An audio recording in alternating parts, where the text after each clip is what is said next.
Yeah, welcome to Boston. You got a proper Boston welcome. Thanks, man. Now. Stoked to be here. Stoked to not be sitting in traffic now. Yep. And yeah. Tell them Love what just Boston. happened. I ain't cut out for the city. No. Got in the city, made one wrong turn, and then I was just sitting standstill traffic. So I just parked my car and ran over here in jeans instead, which feels like a real mountain guy comes to the big city moment. Yeah. You got to come out here to learn that you only get one wrong turn. But you got to run in, and you're a runner, so that's I wanted to run in the city today, right? so I got to run in jeans. Extreme And running. I get to run back to my car after this. How'd it compare to a 100-mile ultra marathon through the mountains? I mean, compared to that, it had to be like not that bad. I mean, honestly, like these jeans are pretty good to run in, so not bad. Are they stretchy? Not stretchy, just like really well fitting. Well fit. Yeah, they fit. And I don't then want to get too into detail, but yeah, the real difference between trail running and here is how many cars are actively trying to hit you, like they're playing Frogger or something. But I made it here. and we're super glad you did. And I don't feel like it's my fault, but like I do apologize on behalf of the city of Boston. The traffic makes shit like that unbearable, and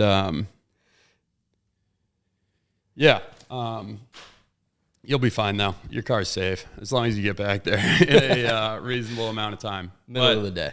Yeah. So why don't you just give a little background? Give a little background on yourself. Who are you? Just for anyone who doesn't know. Yeah, my name's Drew Petersen. The reason that I'm on this podcast and what most people know me for is that I'm a skier, born on a pair of skis, and now I'm fortunate enough to do that professionally. I consider that my day job, but outside of skiing, I prefer to define myself by what I care about and what I put my energy into rather than just a job.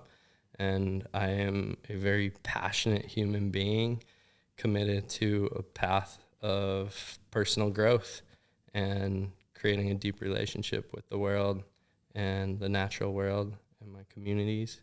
And what that looks like if I was to define myself professionally outside of that day job of professional skiing is creating events, in-person experiences, like which is what I'm here in Boston for. Yep.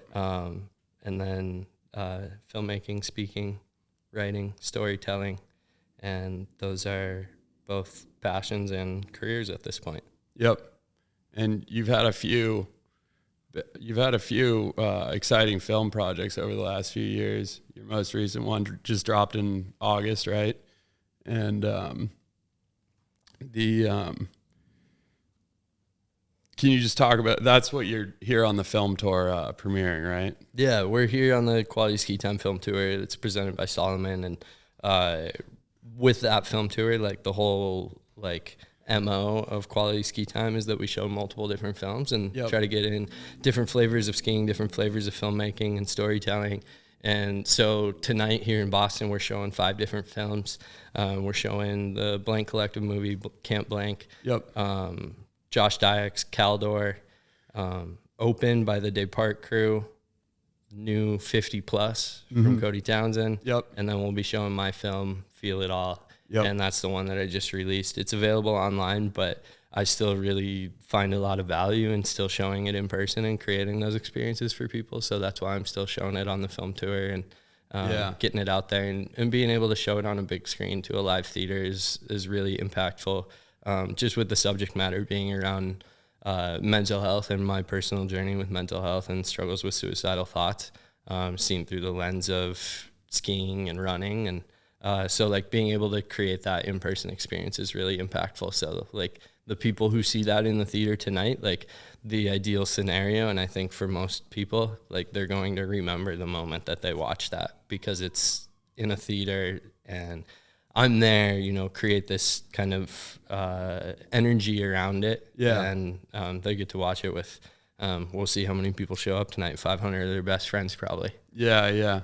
That's awesome, man. And can you just give a quick synopsis on Feel It All? Yeah. Feel It All, like I said, it's about my personal mental health journey. Yeah. But really, it's about running the Leadville 100, which is a 100-mile ultra marathon in Colorado mountains, where I'm from and where I call home. Yeah. And we weave together skiing the peaks around the course, and then my personal journey and story as a skier and evolution through that. And we use the story arc of the race. Unfortunately, I struggle the exact appropriate amount to create a good story arc in that race. Yeah, I would agree with that. to tell my mental health story. Yeah. Well, I was talking about it in the race, but I mean, I guess it's applicable to life too. But like you really, you conveyed the ups and downs of the race really well with the ups and downs of life, and the whole idea of running 100 miles is like, I can't even wrap my head around. The skiing part, I can vibe with. The way that you intertwined skiing with running and like scoped out all the lines, you went out, skied them in the spring along the trail that you were going to be running. I thought that was really cool. And how'd you come up with the idea? Yeah, it's I've wanted to create a skiing and running film and combining the two for a really long time. And really, like, that's just how I live, and like that's how I build a relationship with the mountains, is skiing and running in the same places. So like when I knew that I was going to run that race, like I would have been skiing those peaks around the course regardless of if it was for a film or not. Yeah. Like that's just how I like to build a relationship with a place. And so like that was very natural for me. But then it kind of just like lucked out, because like simultaneously, like I wanted to create a skiing and running film, and then like at the same time I wanted to create this film that dove a little bit deeper than my prior film, Ups and Downs, into my mental health journey, with like some more explicit and stronger takeaways and a bigger like mission and intention behind it for the impact that it could create. And then like simultaneously, while those both were happening, I just like lucked into getting an entry for the Leadville 100, which is like kind of a hard race to get an entry for. Okay, so you have to get actually accepted into it. Yeah, and like the other nature of it is that Leadville has always been like the race that I've wanted to run my whole life, because it's like I'm from Silverthorne, which is like just north of there, right? And so like Leadville's been in the back of my mind like since I'm sure I was it a little has kid. some like local lore. Oh yeah, it's legendary. Yeah, it's the hometown 100. Yeah. We don't have that here. We don't have that here. Yeah, you got races around here though. Well, we have the Boston Marathon. Yeah, I mean, there's your hometown race. Is one of the more exciting days in the city every year. And I think its reputation is being one of the harder marathons.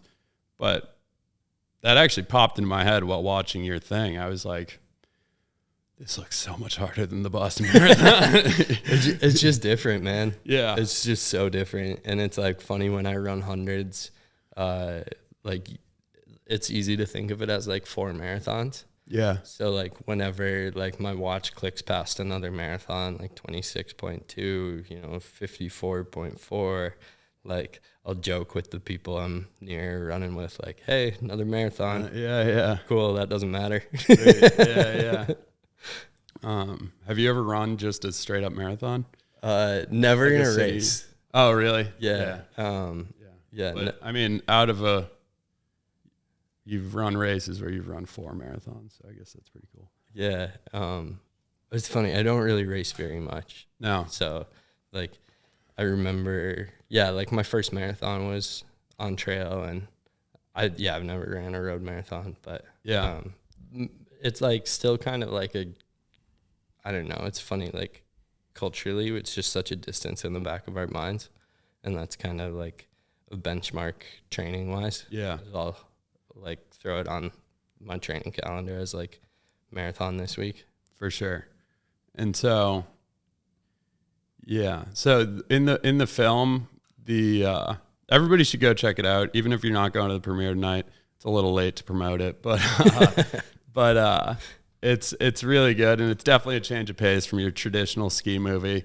But it definitely has like, I mean, it's a heavy subject matter, but I would say it has an uplifting mess. Like the the vibe of it is uplifting. It's important, and it's not like, it's not negatively covering these topics. It's like emphasizing the importance of them and destigmatizing the conversation around them.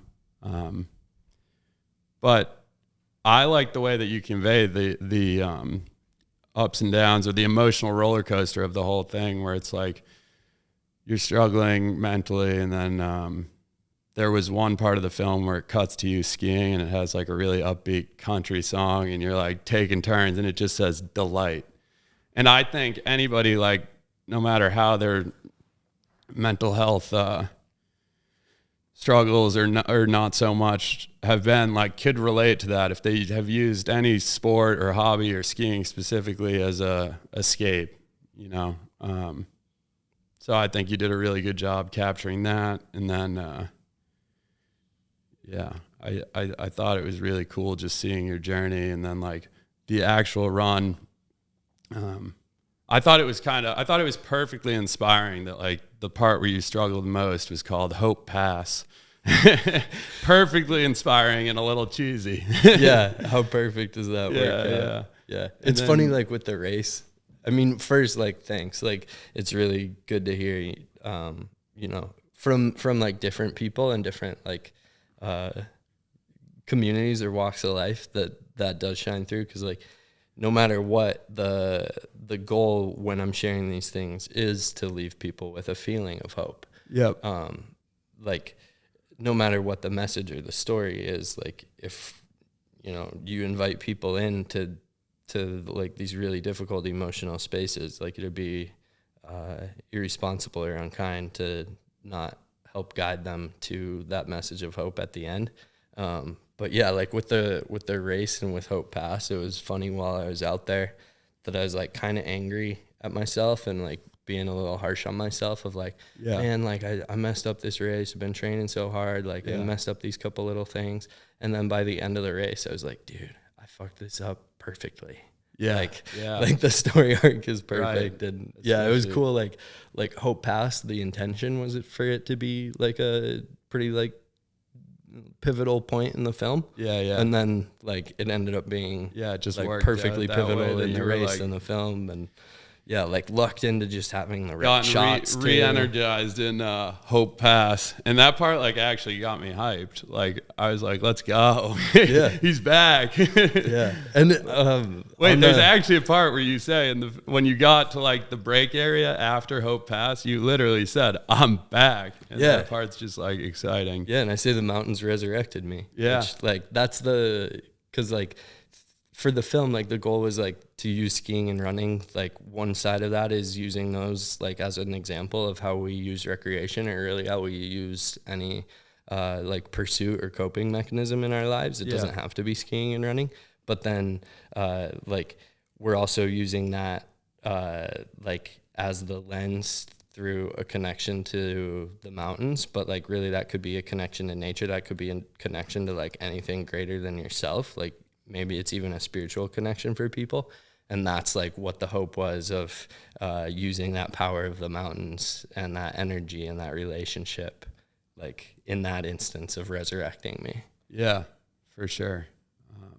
And then, I mean, I another thing that I think you guys did a really good job with is like also relaying that shitty feelings are going to come back. And it's like, it's not just because you did really well in this race or you skied this really sick line, it doesn't mean that these things have gone away. Unfortunately, like it's like they need to be addressed in a you can't just use these events hobbies to escape them. You got to confront them regardless. But I thought you really did a really good job with that film, and credit to you. I mean, it's a ballsy move to like be this outspoken about mental health, especially in skiing where it's just not that present. Like, I don't know if you have any athletes you work with who are kind of on the same page as you or as outspoken as you, but I can't think of any. And just want to give you props. I mean, It's it takes a lot of courage, and it's a little different than like going on this film tour and having to show this film about a heavy subject matter every night is just like a little different than having to film a highlight reel of you skiing or show a highlight reel of you skiing. It's like you got to be on a little bit more, and you got to be like you got to be ready for people to see a different side of you than just the skier. And I really respect that, and I'd love to hear your thoughts on like what that's like going around showing this movie every night. Does it ever get exhausting having to like revisit mental health issues or anything like that? Thanks, man. It's I'm super proud of, and I'm super grateful for the position that I've put myself in through all of this. And I think the least eloquent but most accurate way to say it is that it's a lot. Yeah. It's a lot to hold this space, and it's a lot to like put myself out there. It's a lot to have these experiences. It's a lot to connect with so many people. Mm-hmm. The nature of what I'm doing is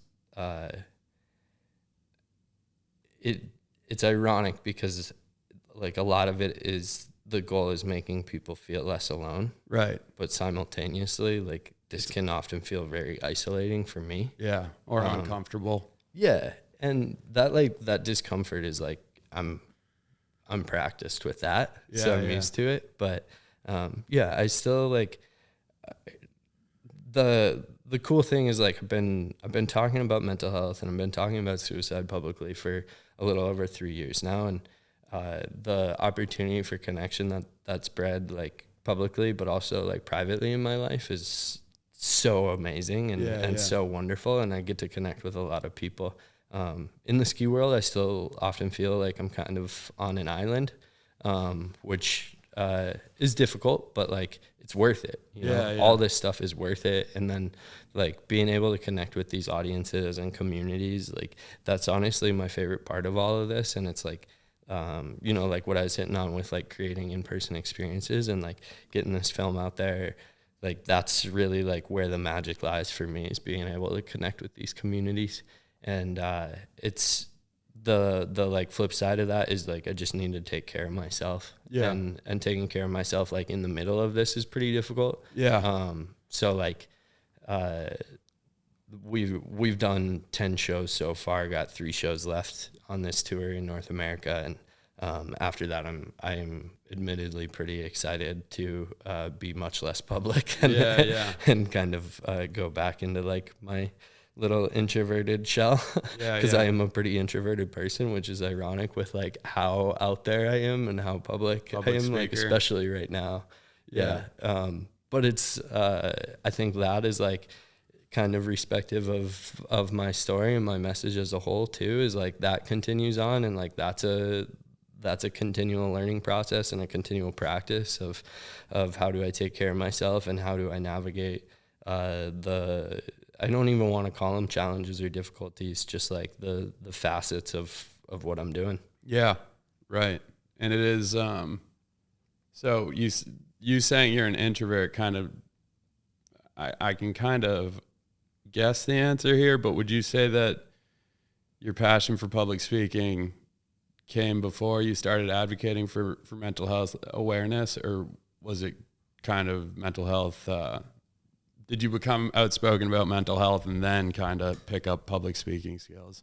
Yeah, well, it's like I've been used to being like in front of cameras, and I've been used to having like somewhat of a public facing life through skiing. Like my ski career basically started when I was 15 years old. So I'm very used to that side of it. But then like public speaking is like a new pursuit and career for me that really started as a result of speaking out publicly on mental health. That like started opening doors and opportunities. And so like my public speaking life is, I think it's like sometimes ironic that it's called public speaking, because like most of it's like pretty private. Like usually it's like corporations or these organizations that bring me in. You're Like giving a presentation or and it never ends up on Instagram or most people don't even. I think a lot of people wouldn't even know that that's like part of my life or part of my professional life. Yeah. But then like what I do on this film tour is like similar but different. Yeah. So I MC all these shows too, Yeah. which is really fun. Yeah, I'm sure. I have loads of fun with it, and I improv the whole thing for this. Yeah. Which like it's a lot easier if you have something scripted, but like it's a lot more fun and it's more engaging for the crowd. And like I even improv like what I do with my film at every show, because I think like I could just have like a little 2-3 minute speech that I give after every time we show it that's like canned and, you know, nicely packaged. But like the name of the film is Feel It All. And the point and the message is like that there's value in feeling the human experience. So like on this, like I go out on stage with no plan of what to say, and I feel the energy from the crowd, and I feel what I'm experiencing, and then I speak from the heart for a few minutes rather than having like a canned speech. And that's that I think like maybe that's where like a lot of like the extroversion or like feeling a public vulnerability comes from. But like, you know, like I said, that's the point. And it's a pretty neat exercise, and like that's like another position that I'm like super privileged to be in, to like experience that and learn from it. Yeah, for sure. And do you feel yourself getting more and more comfortable with it as you go? Yeah, it's I have a lot of people ask me like for advice on public speaking or like how to start a speaking career or something, and I feel kind of I feel super like spoiled and fortunate in the position I'm in. Like I don't really get that nervous about it. Yeah. But then also like my role as a public speaker or emceeing, like it's not to like nail these talking points and like have the perfect body language and sequence. Like my job is to be myself. Yeah. And like get people who hyped who are there to see ski movies. Yeah. And so that's like they're already hyped. It's kind of a good situation for you to be in. Yeah. In a way. It's like you feed so much off the energy of a crowd. Like even like tonight I'm stoked. Like the theater that we show this at here in Boston, the Somerville Theater, is such a good theater. Yep. And like for being on stage, like I can see the whole crowd and I can read their faces and like fuel off their energy, and like the East Coast stoke, dude. Yeah. Unmatched. Yeah. So like it's nights like tonight are super fun to fuel off their energy. Yeah. So you came from Burlington, right? Yeah. Sick. How was that? That was fun. Nice. Yeah. That's my old stomping grounds up there. Sick. I went to school up there. I had FOMO when Luke was telling me about that, but did you go to UVM? No, I went to St. Mike's. Nice. Yeah, it's the school next door. Yeah. That's for the people who were a little too good for UVM. But it's like a mile away from UVM, but like we utilized Burlington in a pretty similar manner. Totally. And I love that place. And so what's it like seeing the East Coast through this lens? You're coming here for these films. I love it, man. Yeah. I had never really been on the East Coast, with the exception of like going to Washington D.C. once as a little kid and like seeing the monuments. Yeah. Until 3 years ago when we started this film tour, the first time I was on the East Coast was Burlington and then here in Boston for shows, and like just instantly loved the energy and really the ski community. Like the ski community, the stoke and the passion is so real. Yeah. And like there's like I think it's like cliche to say it's because you have to have such a passion to like ski here, brave the conditions, but like it's just palpable. You're right. And I even being in Burlington, like I wish a younger me had known how cool it was. And maybe if my mind hadn't been on like a one like tunnel vision for like skiing and professional skiing, like who knows? Maybe I would have like gone to school at UVM or something. Like it would have been sick. And I like, knew a handful of kids skiers who came from the West to go to UVM. Really cool kids, really dope skiers, but I was always like, "What the fuck are you doing?" Yeah, it was. But, there were a bunch of them at the show. Yeah. Like this show we actually did on the UVM campus, and like there was a girl from like my old high school. Yeah, and sick. like I had met her. Like, my high school has like. Sorry, I'm like jumping around. But Don't my worry old about high it. school This is has what we like do on the podcast. I was supposed to talk about the film tour before, like that was like supposed to be the first thing I talked about. But dude, so I usually read off my computer.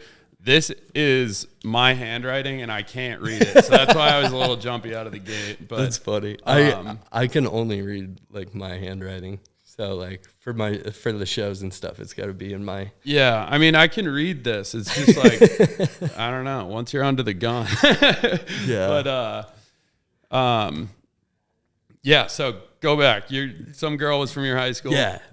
So this girl's from my high school at UVM. She's a freshman, and I met her at my old high school. So I live back home in Colorado now. I moved back home like a year ago. Dope. And it's been awesome to be home, just have a sense of place. But one of the coolest parts of that was like getting like more involved in the community and like going back into my high school. And like I went into my high school to speak on mental health and show my films with these kids. And like, and then also like, I'll just like pop into some teachers' classrooms to just go chat with the kids. And one of them, my old high school they started with a ski tech class where kids learn how to tune skis and learn everything that you would learn in the back of a ski shop so that they could get a ski shop at any shop in Summit County, Colorado. Like, for sure. Which I think is so cool because that's a really good thing to teach high school kids. Yeah. Like and they're tangible skills that are going to get them a real job that like builds towards something.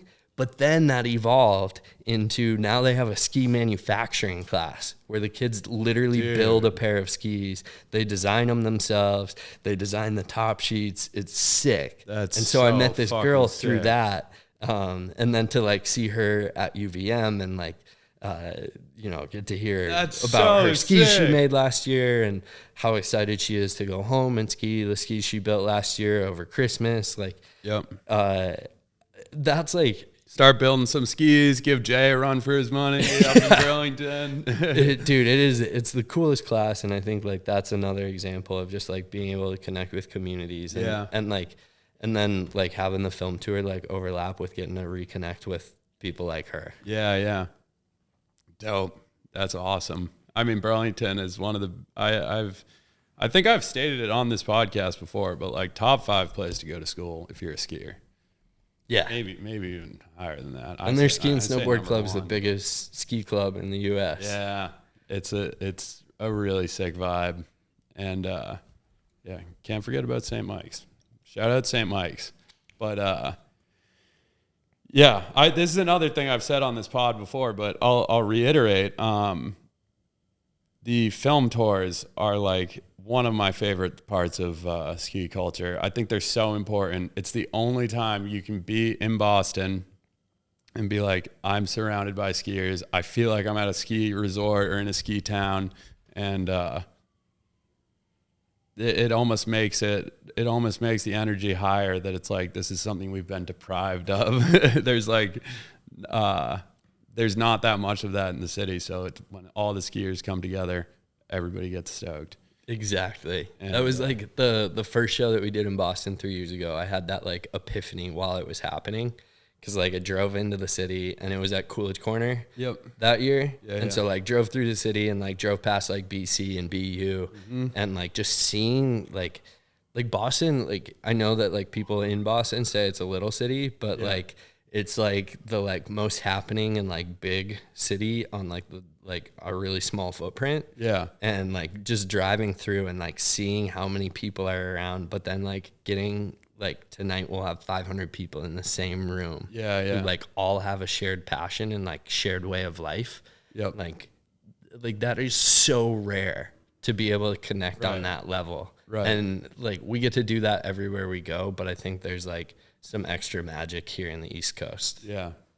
Or just in any city where you're away from the mountains. it elevates the vibe a little bit. Like if I grew up in a ski town, I'd probably be friends with all skiers, but because I didn't, it's like anytime I run into a skier in my life, we're just immediately tight. Like, it's like if I see like a Solomon sticker on a car in the city, I'll be like, fuck yeah. Like, and that's like global too. Yeah. Like if you see somebody, rocking an Alta t-shirt, be like, yo, you're a skier. Like, and I've then had like that the in the more middle niche of it nowhere. gets, the cooler. It's like if somebody's wearing like a gibberish tee or something, I'll be like, one of me or one of us. But sick, man. Glad to hear the tour is going well. And you're going to, where are you going next?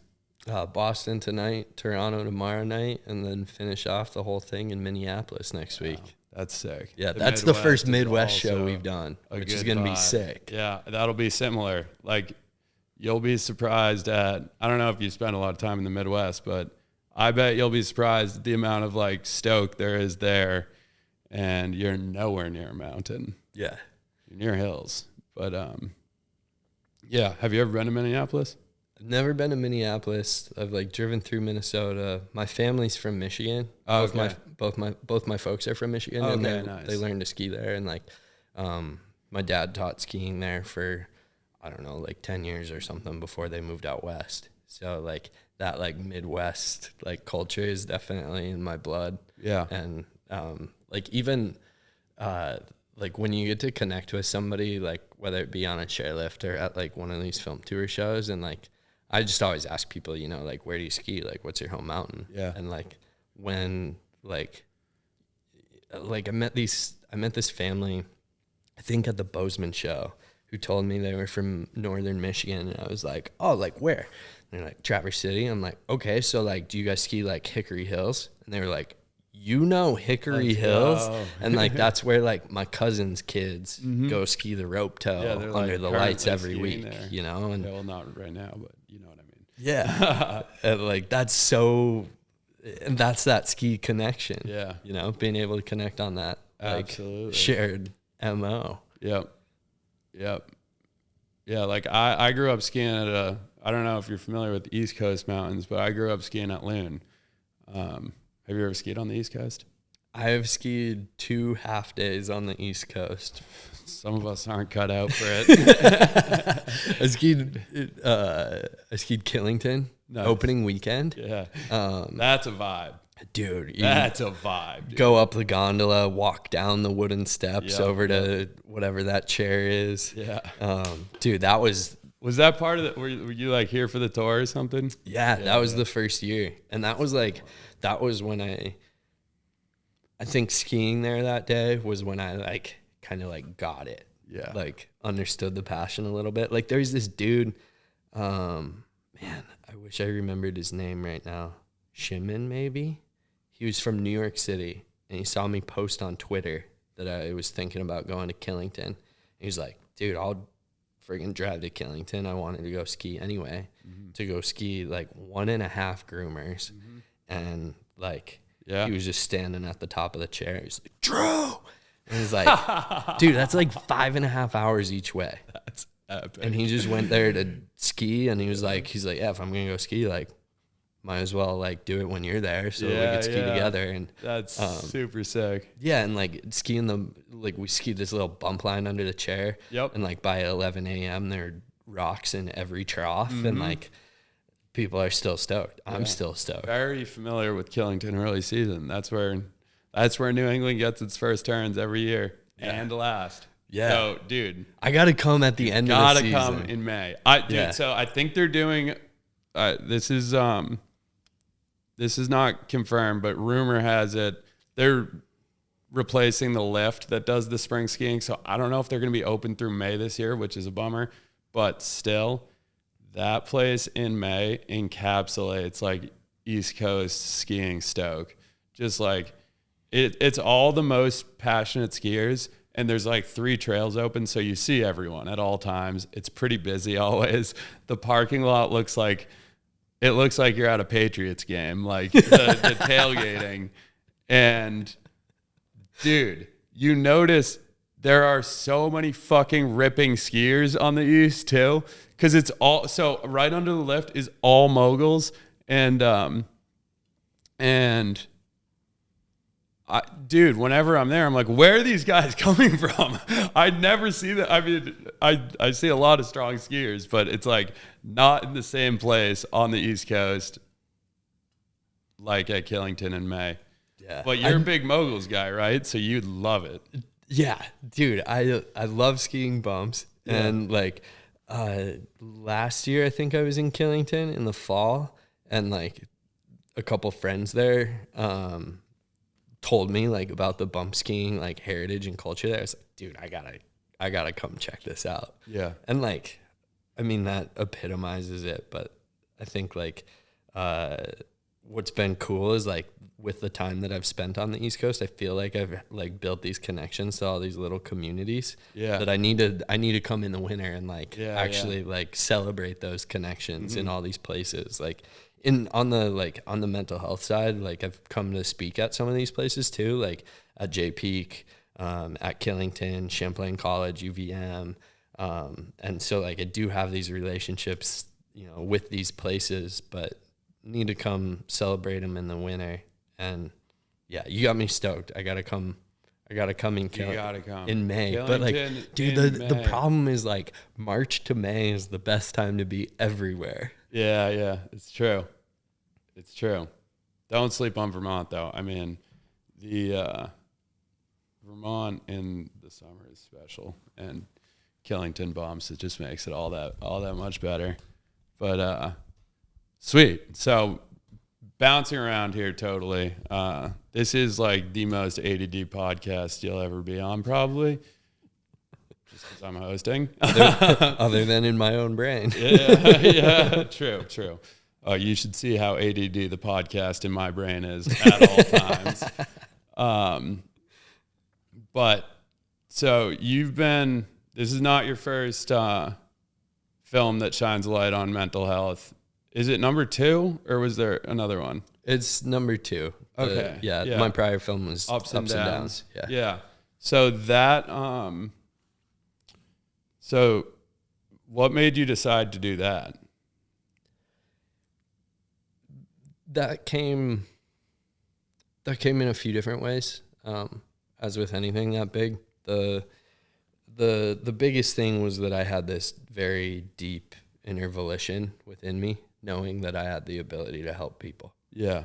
And it grew inside of me to the point where I had to do this, regardless of the amount of work that it would take or what the implications or risks could be afterwards. Yep. Like I had it in me. And the like metaphor that I use to describe that sometimes is like I knew what my song was, and I was ready to like flap my wings and fly and sing my song in the sky, but like I felt like a caged bird, not doing that. For sure. And so that was like that deep inner volition. And then the side of helping people really came from this kind of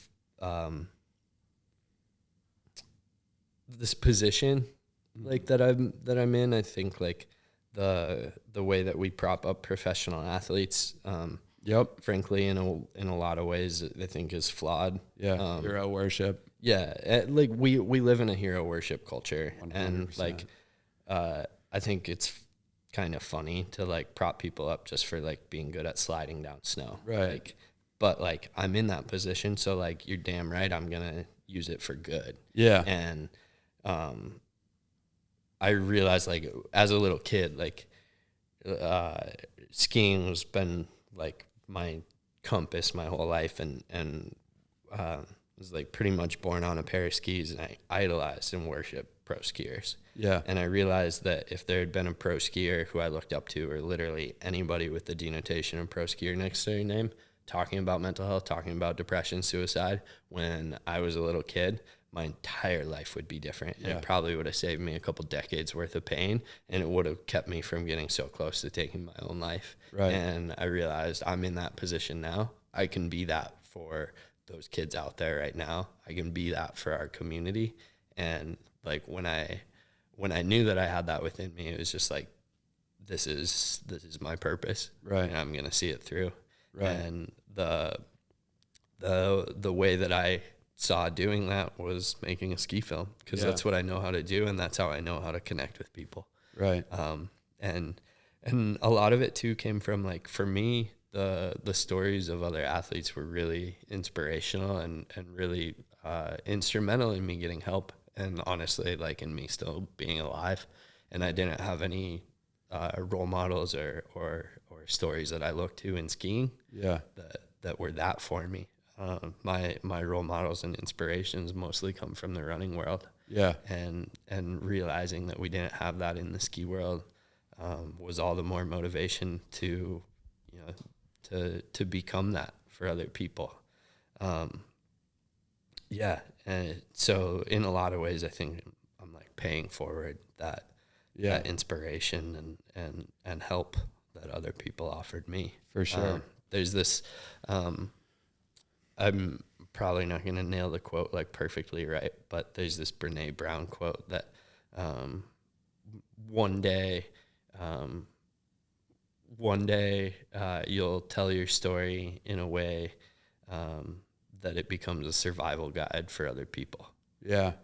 Or like, if I could have heard my own story when I was living it, it would have been a survival guide. Yep. And that's what I get to be for other people. And like, it's to be 3 years into it and connect with so many people, I get to hear and see how true that is. Yeah. Like, I'm seeing it through. Yeah. Yeah. Well said. I mean, like, all you need is just like one kid to receive your message and be like I'm normal. Like, that's the power of what you're doing. Like the especially with the sport like skiing, where it's just like the expectation of athletes is to be fucking cool, like like really sick, and like this like invincible badass person, and that's who kids look up to. That's who kids want to be, and that's who they want to be like. So it's like, to hear someone they look up to be vulnerable with this stuff, it's like it normalizes it. It makes it way easier for them to come to terms with, and yeah, just I think it's a very important thing. Thanks, man. And a question I have for you is like, first off, I don't know what the timeline, it's been like roughly 5 years since you started speaking out about mental health struggles, and like speaking out like in a real deep consequential way. Yeah. It's been just over 3 years. Okay. So the first film, when did that come out? The first film came out February 1st, 2022, but the first like public thing that I did was I wrote an essay for Outside Magazine that released, I think that was like early July or late June of 2021. Yeah. And so was this something you were thinking about for a while? Like, how long before you started speaking out about mental health did you think about speaking out about mental health? Or was it something you just that came to you one day and you were like, all right, I'm doing this? I knew very clearly and very deeply, like pretty early in my journey of healing and growing, that I was going to share this stuff publicly. Yeah. So I think like to give a little bit of backstory, like my healing journey largely started because I had this near-death accident in the mountains, and then that turned into PTSD, which turned into a spiral into depression and suicide. Suicidal thoughts that weren't new. None of that was new for me. It was like, I've lived with bipolar disorder my whole life, never diagnosed, didn't have any language to describe this stuff. But that sequence of events made it dire enough that I had to get help. And so then after getting help, like pretty quickly, like within the first year of working on these things and working on myself, I knew that I wanted to speak out publicly, and I told my therapist that pretty early on, and the advice that she gave me was think of it like when you are on an airplane and they're giving the safety briefing. The stewardess says oxygen masks will drop from the ceiling, and before helping those around you, make sure that your mask is securely fastened. Yeah. And so for a few years, I was working on my mask before I was going to help other people, or before I was ready and capable. And then, so for probably about 2 years, I was thinking about making ups and downs before I actually followed through and went out on the first day of filming. Yep. And the reason that I kind of committed in that winter of 2021 and went out and filmed for the first day of that film was I had the realization that my mask, to continue with the metaphor, was never going to be leak-proof. It was never going to be perfectly sealed. Yeah. But it's on there. I'm going to have to readjust it and take a deep breath. Did you come up with that part of the metaphor? Yeah. That's pretty deep right there. That's great. That's what I went to my therapist with. I was like, I don't think it's ever going to be sealed. Yeah. And that was when I had that, when that like volition within me became the confidence to take those first steps. Yeah. And I've seen in just reading interviews or listening to something, like I've heard you talk about, like, you've struggled with the shame of it with these feelings. Did that come into play when it came to broadcasting on a larger scale?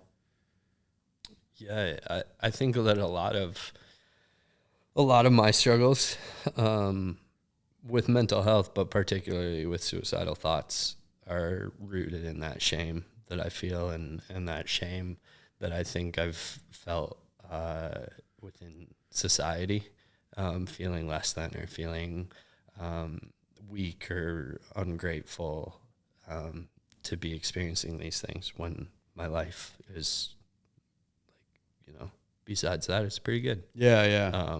But that shame is like what I think that I'm constantly working at, chipping away at for myself and in my own life. Mm-hmm. And I think that shame is the value, is like, that's where the value comes in of talking about these things publicly and doing what I'm doing on a public scale, is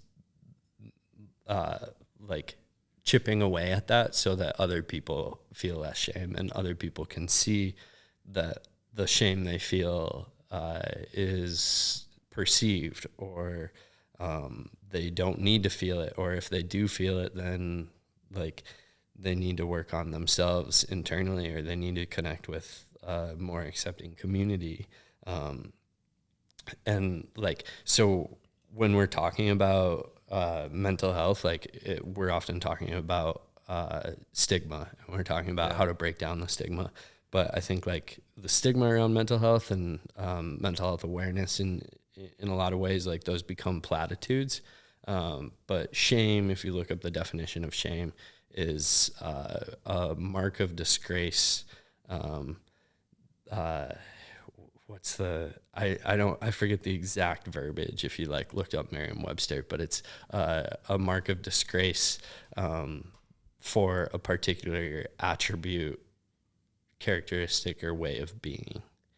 And like that mark of disgrace is what we have to get rid of and erase for that shame to no longer hold the power over us as individuals or as a society. Right. Yeah. I mean, it's just like getting over the old school thinking that it's like, if your circumstances are good, that means your mental health is great. Like, how can you not be happy? You have a sweet car or something. Like, or you get to go skiing every day. Yeah. But cool. Yeah. And I just going back to like prepping to release this movie, like were you intimidated at all by the industry?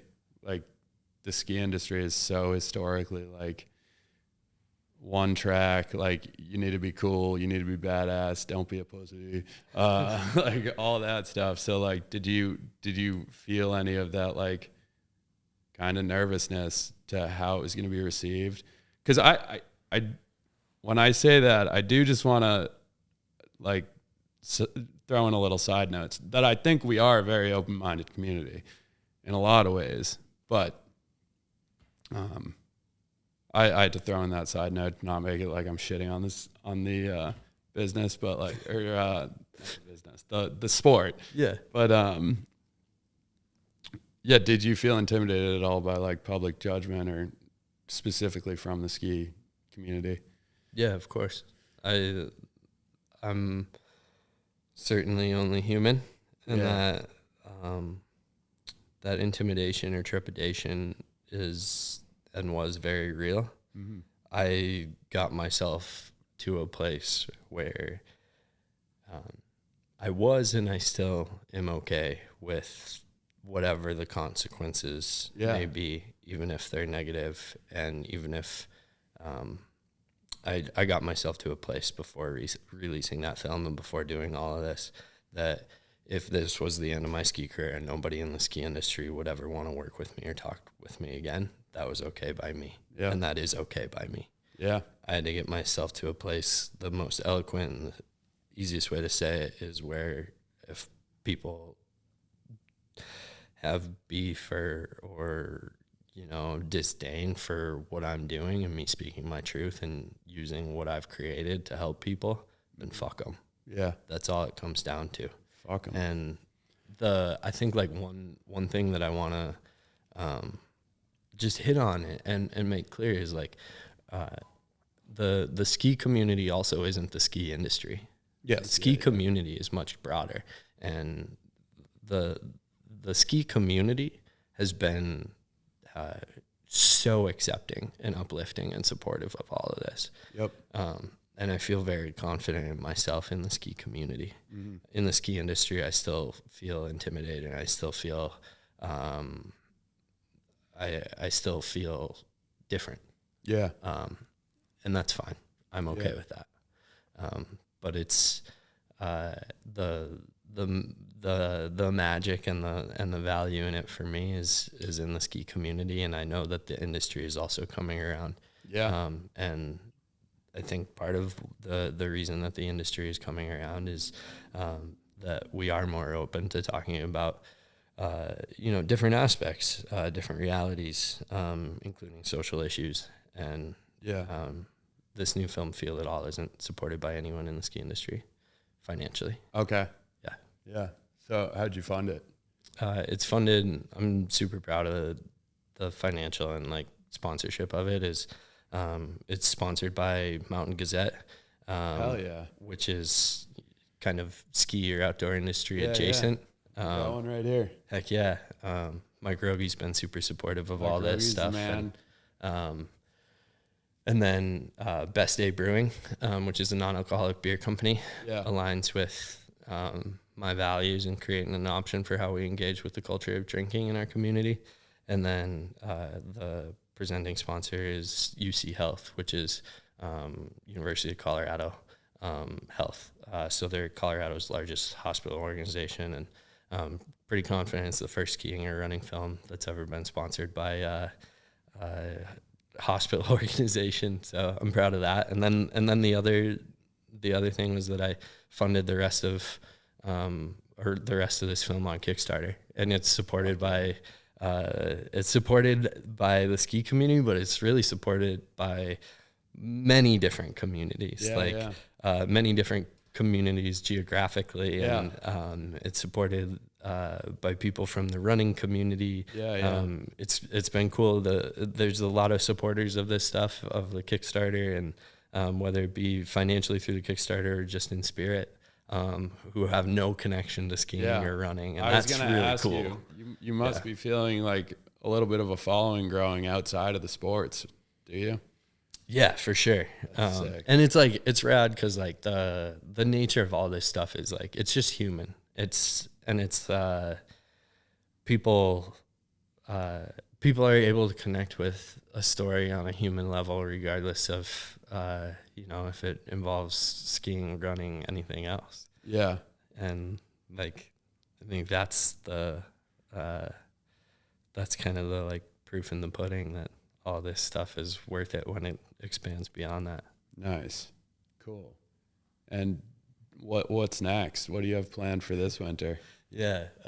Man, I knew you'd ask because everybody asks what's next. Yeah. Right now I'm focused on growing the impact of this film, Feel It All, and the advocacy and work behind it. Yeah. Have you been happy with how it's going? Yeah, definitely. Yeah. The impact and mission is definitely, Yeah. it's working. Yeah. And it's very fulfilling and seeing it through. The reason I'm still focused on the impact of this though is like, this doesn't just follow like one film release date. I'm going to keep in-person events going with it for a long time, continue growing the online distribution of it and using it to help people, help communities, and also broadening past the ski community to more of the run community and more of mainstream America. And then, beyond that, this winter, I'm super excited to go skiing. Yeah. Which is a very simple answer, but No, that's what I'm most psyched on. Yeah. You said you're living back in Summit County? Yeah, living back in Colorado is awesome. Get to ski at home and get to like learn the mountains that I'm from and I have the deepest relationship with. Yeah. In like an even deeper way. From a more mature perspective. Yeah. I'm sure it's a cool opportunity. Oh, it's awesome. And so that's probably what I'm the most excited to do this winter is ski at home in Colorado. I guess I got to make an East Coast trip happen finally. 100%. Yeah. Absolutely. Yeah. Anytime. It's you know what a good thing about an East Coast ski trip is you don't have to try to plan around weather because it's basically, you get what you get. That's just kind of how it goes. I've had this idea for a few years, and I think it'd be a great like little mini video too to storm chase to the East Coast. Oh, it'd be sick. Like catch a red eye. Yeah. Like when there's like the like snowpocalypse on like national news, like catch a red eye, Denver to Boston, get a rental car with baloney skin tires and drive up to Mad River Land. Document it and make it a little like a parody of like, we're flying east, they're getting hammered, everybody's heading east, but that'd be sweet. Yeah, I think it'd be really fun. Do you remember Meathead Films? Yeah. Oh, I used to love their movies, and it was all filmed on the East Coast, and they were based in Burlington, so they would kind of storm chase around New England, and the whole movie was on the East Coast. But I remember in it was either one or two of their most recent movies. They kind of loopholed it and had a Japan segment. They're like, it's East. Yeah. But I mean, dude, I was thinking about it yesterday while I was driving out of Burlington, is like how similar Vermont looks to Japan. I've never been to Japan, but I've heard that. Like, dude, I'm driving out of George Burlington. Went there I'm like, this is just like the Hokkaido. mountains are not that different. Yeah. But yeah, man, you got to go skiing in Vermont and New Hampshire. I mean, New Hampshire's like where my heart's at, but Vermont's a little more exciting. The mountains are a little bigger. I've never been in the White Mountains, so I need to spend some time in New Hampshire too. All right. I feel like maybe I'm just downplaying it because it's like my home spot, but once you get past Loon, like Cannon is really dope. I think that's some of the best terrain on the East. Like you would have a blast if you had a good snow day at Cannon. You being like an inbounds like aggressive bump skier, you'd love Cannon. Super steep, really hard, and just a ton of terrain. And then up a little further is Mount Washington, which is our highest our highest mountain. And I got to go ski Tux. That's right. For the culture. Yeah, absolutely. absolutely. And for the skiing. That's another thing. That's kind of similar to like Killington parking lot in the spring. You want to see all the New England ski passion in one place, go to Tux on a spring day. Yeah, and like I hear there's like college ski clubs that like bring kegs up to the like base of the bowl, and that's every mountain. That's epic. Yeah, I gotta come out and experience that side of the culture. But yeah, for this winter, like things like that are kind of what I'm most excited on. So you don't have any projects planned or anything? Figuring it out still. I got a couple ideas. We'll see which ones come to fruition and that I pursue. I wish that I had like, this is what I'm doing, but I also don't like talking about things until I know that they're gonna happen. I wish I could spoil it now. I wish I had full clarity, but psyched for that, and continuing like on the athletic side, like running, I have a couple like pretty crazy big goals, that one of which I'm gonna pursue next summer, and really excited for that. It's been fun to build a little bit more athletic pursuit and identity into the running side of things. How long have you been running? Like I've been running like gnarly running. I've been running like my whole life. In like 2017 was when I started running like ultra distance. Had a bunch of injuries, and then in like 2020 was kind of like when I like committed more, and I've been like, knock on wood, like largely staying healthy, so that I've been able to pursue it a lot more. So like this was 2024. I just ran my 4th 100 miler. Yeah. And so I ran 100 for 4 years straight. Sweet. Yeah. Do you mind if I ask a couple running questions? We're just past an hour here. If you're trying dude, hit me. I love talking about running. All right. So I need to understand, like, how do you progress? I have one friend who's an ultra marathoner. I don't even ask him questions because I can't even wrap my head around it. Bro, like, how do you progress up to 100 miles? Well, like whether you want to run ultras, whether you want to run a 100 miler or not, like, or if you want to go like run like a couple times a summer for exercise, like start slow, start with shorter distance, and then build some consistency to it. So like, especially for skiers, like I always hear from skiers like, oh, like my knees couldn't handle that. Like, my knees hurt when I go run. It's like, well, you're probably like just going from, you're going from not running at all. You're going from ski touring all winter to like, you're going to go run something flat and fast, off the couch. But if you start slow, start with shorter distance and then build consistency, like that's really how, like, cause like mostly like for, like skiers, like it's a very different movement. It's different like movement patterns and muscle recruitment patterns. Yeah. And we need our tendons to adapt, like more than anything. And then, build that consistency of like running, 1 day a week to 2 days, 3 days. Yeah. And just build up from there. It's funny to go out running once and be like, my knees hurt. It's not for me. If you're a skier. Yeah. Because like you go out skiing for the first day of the season. How's your body feeling? Yeah. Or to like think about the people who aren't skiers and they go out skiing once. Like their bodies are thrashed, dude. Learning to ski is so fucking hard. The physical impact of skiing sneaks up on people because it's like it feels pretty leisurely, but it's a lot more physical than a lot of recreational activities. So it's you got to be in shape to ski. Yeah, it's you don't have to be, but it helps a lot. Yeah, but then like for running, like I mean it's similar to skiing or anything else, like develop a passion and find joy in it. Like that's the only way that you're going to want to keep doing it. And like, I think running kind of epitomizes like, you're always going to feel better if you do it. Mm-hmm. Like, even like for me, like there's still a lot of days where I'm like, damn, I don't want to get out the door. I don't want to lace up my shoes and go run. And and of course when I do it, I feel better and it was worth it. And I mean, that's probably just a lifelong practice of believing that for the days when I don't want to go do it. Yeah, So I think that's definitely true for people getting into it. But for sure.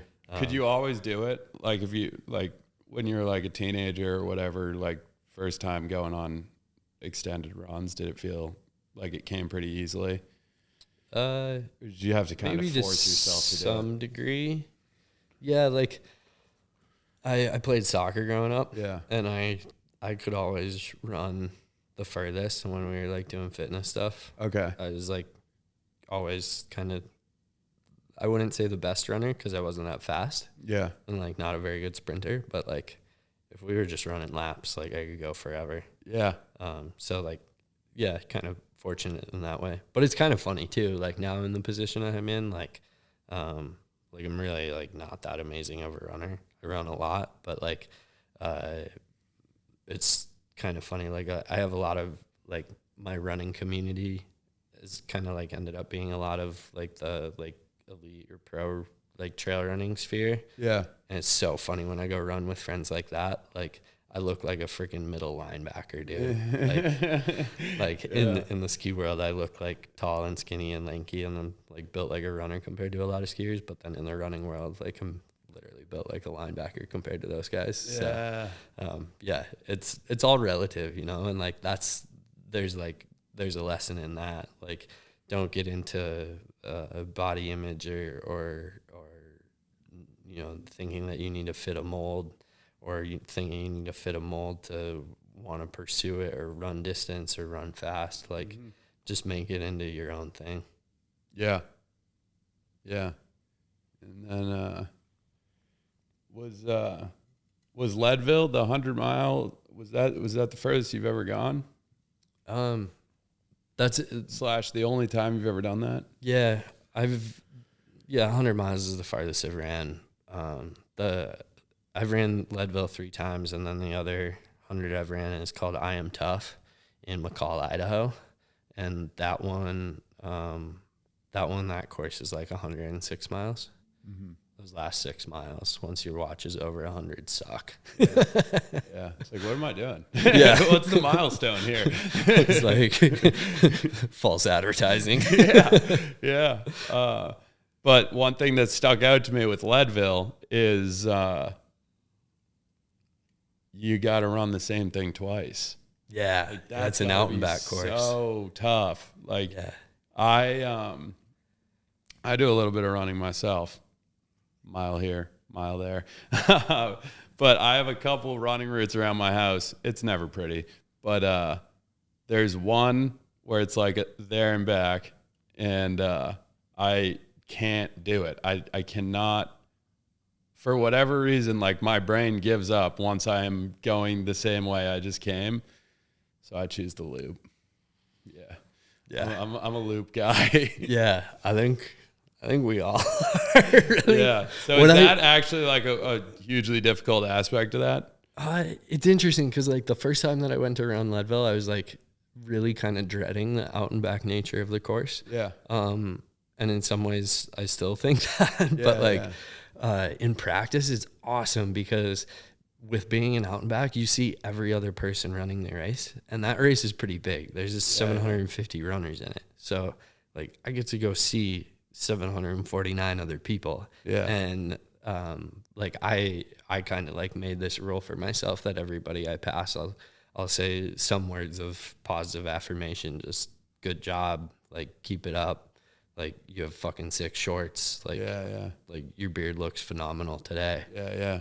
Like just little things like that. To yourself. Well, I say that to beard guys, so they say it back. They say it back. Yeah. But yeah, like, you try to fish for a U2. It creates a cycle of positive energy. Yeah, and sure. like, so I love that nature of the out and back course now, actually. And that's like, even like I ran it again this year, and so like in the film that's from 2022, but then like this year, like my race didn't go very well. Like just struggled with a few different things, and that's fine. Like that's how they go sometimes. Yeah. But like I really leaned into that like cycle of positive energy and lifting up others to lift up myself, and it was Yeah. it's really cool If how it much it doesn't work works. for you, you can just be a cheerleader. Like, Yeah. you can just root everyone on and make them feel good. And Yeah, and it ends up coming back to me no matter what. yeah, you finish though, right? Yeah. Does everyone finish? No. No. I assume not. All these races are different, but Leadville, I think, is usually about a 50% finisher rate. Okay. That's what I was like, no way, everybody. Yeah. I think the worst I mean, year I it's just ran like it was injuries too likely, or like Yeah. stuff like that. It's like the human body can only take so much. yeah. The hardest, I guess, hardest year of Leadville that I ever ran, I think, was like a 40% finisher rate. Okay. Because it was really hot that year and a lot of people were getting heat exhaustion. That sucks. I got heat exhaustion that year. Yeah. It was crazy. What was that like? Yeah, I ended up like running probably like about 4 o'clock in the afternoon, maybe a little earlier, until midnight with my shirt off, just like overheating. And but that's like another, I mean, it comes through in the film and we use it like as a metaphor in the film largely, but like a huge lesson from ultra running that I've learned, especially hundreds, is just like everything will pass. Like in the film, I say like it's a lesson of impermanence. Like no matter how bad things get, they'll always get good again. Yeah. And like heat exhaustion's the epitome of it. It's it's like holy cow, like my body's literally like putting up all these warning signs. But it's like, no, actually, like if you treat your body well, like it might take 8 hours, but like I can come back from that too. Yeah. It must feel good to come out of that. Yeah. That's a bounce back. Yeah. Learn a lot in every single one of these. And I think you should do it in ski boots. Oh God, that would be rough. Oh God. Yeah. Sweet, man. Thank you so much. Anything else you want to cover? Man, anything you want to promote? Anything you want to just make sure you talk about? Yeah, I guess, on the question of like what's next, I think like we hit on skiing and running, and then for me, like the other side of that is probably like storytelling and advocacy. And what I really want to do is use kind of this position that I put myself in to share the stories of other people more. Yeah. Still figuring out exactly what that's going to look like. And then like using what I'm doing to help more people. And that's looking more like breaking into mainstream kind of like is the goal there. Yeah. I'm writing a book. I don't know what the timeline is on that. Congrats. Don't say congrats till I finish. Breaking news. There's the spoiler. Very early stages. Yeah. I mean, I don't have a book deal or anybody helping me. I've just been writing and I think what I've learned in these past few years is like how much it really can help and just continuing to see this through. There's a lot of people that keep asking me like, what's the next film project? Yeah. And like, dude, films take so much energy and effort and money that it's like, well, I don't know like when or how I'm doing another. Books super easy.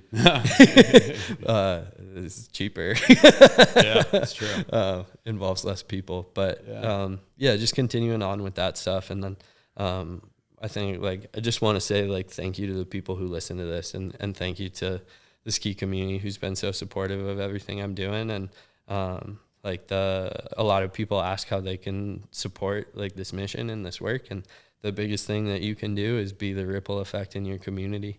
Take, this example and go be that for other people.